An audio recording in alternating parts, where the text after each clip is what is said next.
ఆ Raj Tarun Lavanya issue daily ఒక twist, daily ఒక మలుపులాగా అయితే కొనసాగుతుంది. సో నిన్న చూసినట్టయితే శేఖర్ భాషపై దాడి జరిగింది. తను హాస్పిటలైజ్డ్, తను ఒక కాంటినెంటల్ హాస్పిటల్ గచ్చిబౌలిలో తను ఉన్న విషయం మనందరికీ తెలిసిందే.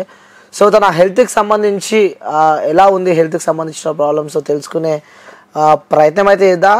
సో తను మనకి ఇప్పుడు జూమ్ కాల్లో తను మనకి అందుబాటులో ఉన్నాడు. ఒకసారి వారితో మాట్లాడించే ప్రయత్నం అయితే చేస్తా. సో తన హెల్త్ అయితే బాగోలేదు. సో తన హ్యాండ్ కూడా ఫ్రాక్చర్ అయింది, మనం అందరం చూస్తూ ఉన్నాము. సో మనం అడిగినందుకు బ్రదర్ మన కోసం కేవలం జూమ్ కాల్కి రావడం జరిగింది. సో మాట్లాడదాం. సో అన్నా, హలో. వినబడుతుంది. ఎలా ఉన్నారండి, ఎలా ఉంది? నిన్న దాడి జరిగింది అంటూ మీపై కూడా వస్తున్నాయి. అలాగే నిన్న మీరు మీడియాలో మేము చూసాము మీపై దాడి జరిగిందని చెప్పి కూడా మీరు చెప్పడం మనం చూసాం. ఎలా ఉంది హెల్త్ సిచ్యువేషన్, ఎలా ఏ విధంగా ఉంది? నొప్పులు బాగా తిరిగినాయి. బోన్ కాలర్ బోన్ ఎఫెక్ట్ అయింది. ఓకే, ఏం జరిగింది? మీపై దాడి జరిగింది అంటూ కూడా ఆ వార్తలు వస్తున్నాయి. సో మనం చూసాము మీపై దాడి జరిగింది, హాస్పిటలైజ్ కూడా మీరు ఉన్నారు. అసలు వాస్తవంగా అసలు ఏం చెప్తారు?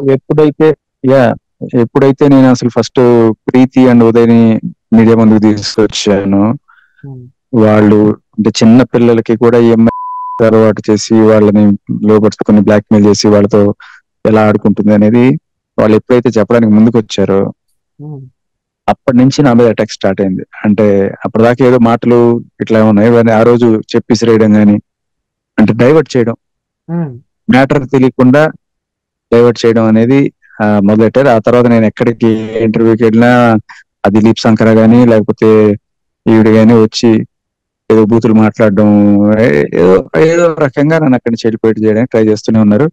బట్ అయినా కూడా నేను తగ్గకపోయేసరికి సరే మొన్న రాత్రి ఏమైంది, ఒక టీవీ ఛానల్ వాళ్ళు ఇంటర్వ్యూకి పిలిచారు. TV channel and news paper వాళ్ళది, డైరీ న్యూస్. అయితే వాళ్ళు వెళ్ళాను. బట్ వెళ్ళడం బాగా లేట్ నైట్ అది యాక్చువల్ గా 10:30, 11 అట్లా వెళ్ళాను. ఇంటర్వ్యూ జరుగుతుంది, లైవ్ అది.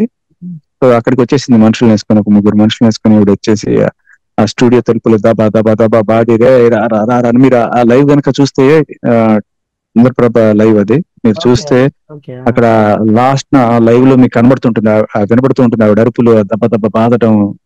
ఆ యాంకర్ కూడా చెప్తూ ఉంటుంది, అమ్మ మీకు కావాలంటే తర్వాత అవకాశం ఇస్తాం, ఇప్పుడు వెళ్ళిపోండి, మీరు ఇక్కడ మిమ్మల్ని ఇన్వైట్ చేయలేదు అన్న కూడా అసలు గట్టిగా బూతులు వేయడం. తర్వాత వాళ్ళు 100కి కాల్ చేయడం.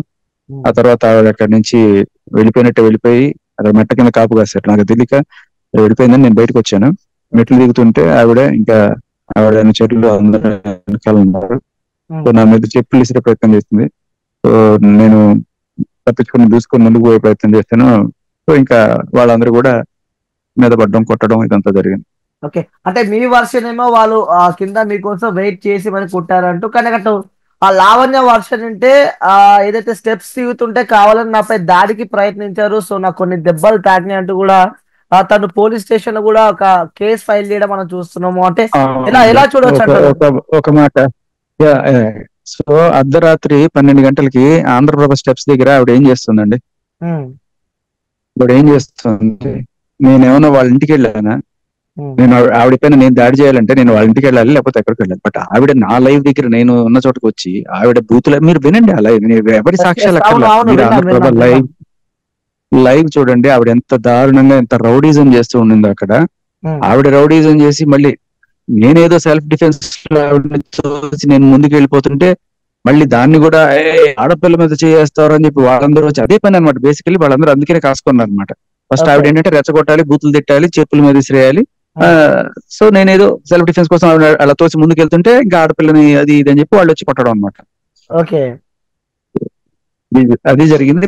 బట్ అదే అంటున్నాను, నేను దాడి చేయాలంటే నేను ఆవిడ ఉన్న చోటుకి వెళ్ళానా? ఆవిడ నేను ఉన్న చోటుకి వెళ్ళిందా? అర్ధరాత్రి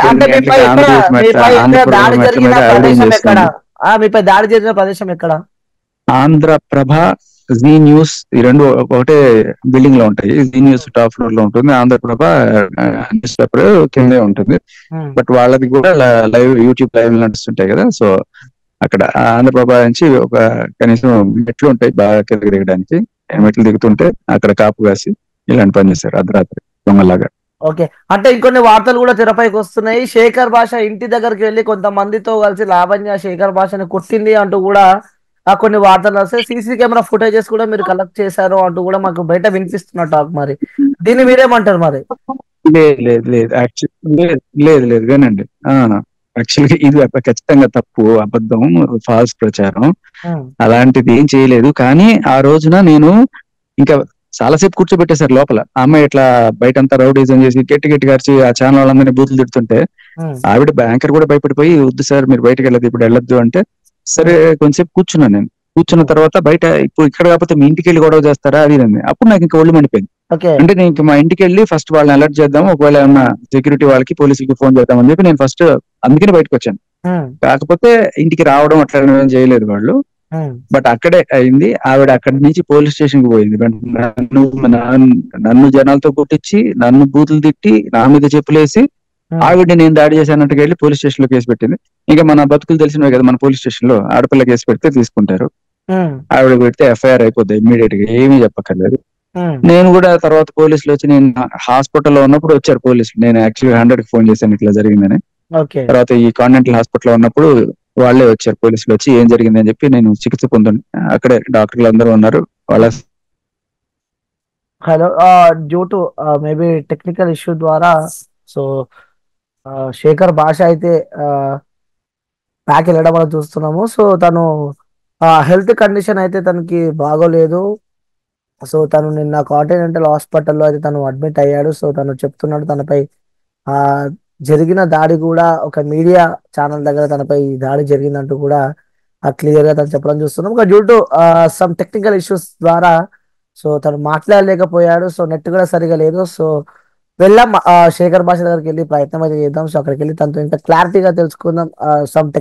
సమ్ ఇష్యూస్ వల్ల తను మాట్లాడలేకపోతున్నాడు. సో మనం వెళ్ళి శేఖర్ భాషతో మాట్లాడదాం. అసలు వాస్తవంగా ఏం జరిగింది అంటే ఈ ఘటనకు సంబంధించి కూడా ఒక క్వశ్చన్ మార్క్ అనేది చెప్పుకోవచ్చు. ఒక ఇండస్ట్రీ నుంచి స్టార్ట్ అయిన ఈ ఇండస్ట్రీలో ఒక హీరో లైక్ అంటే చెప్పుకోవాలంటే అంటే ఒక సినిమా స్టోరీ ఉంటుంది కదా. సో సినిమా స్టోరీ లాగా మొదలైన వీళ్ళ ఆ లవ్ స్టోరీ, ఆ తర్వాత బ్రేకప్ స్టోరీ, దాని తర్వాత ఆ తర్వాత వాళ్ళ ఫ్రెండ్స్. సో ఇది ఒక పెద్ద బిగ్ ట్విస్టే ఉంది. సో వేచి చూద్దాం. సో ఎక్కడ వరకు వెళ్తుందో వేచి చూడాల్సిన అవసరం ఉంది. సో దీన్ని బట్టి పోలీస్ వ్యవస్థ కూడా ఆలోచించాల్సిన అవసరం ఉంది. ఎందుకంటే ఇక్కడ తెలంగాణలో ఫ్రీ నో సే నో కూడా ఒక నినాదంతో వాళ్ళైతే ముందుకెళ్తున్నారు. విషయం వచ్చిన కదా, పోలీసులు ఎందుకు నోరు మెదపడం లేదు, పోలీసులు ఎందుకు మాట్లాడటం లేదు, సో ఆలోచించాల్సిన అవసరం ఉంది. సో ఇంకొన్ని రోజులు అంటే ఎవరికి ఏం జరగబోతుంది అని కూడా వేచి చూసే ప్రయత్నం అయితే చేద్దాం. సో సైనింగ్ ఆఫ్, నేను మీ యాంకర్ అనేది. ఇప్పుడు ఆపరేషన్ లేకుండానే మోకాళ్లకు ప్లాస్మా ట్రీట్మెంట్. మీ ఆర్థోపెటిక్ సమస్యలన్నిటికీ రోబోటిక్ టెక్నాలజీ ద్వారా తక్కువ ఖర్చుతో శాశ్వత పరిష్కారం. ఫ్రీ కన్సల్టేషన్, ప్రతి ట్రీట్మెంట్ పై 20% డిస్కౌంట్. ఈ ఆఫర్ కొద్ది రోజులు మాత్రమే. త్వరపడండి. V9 hospitals 9281465842.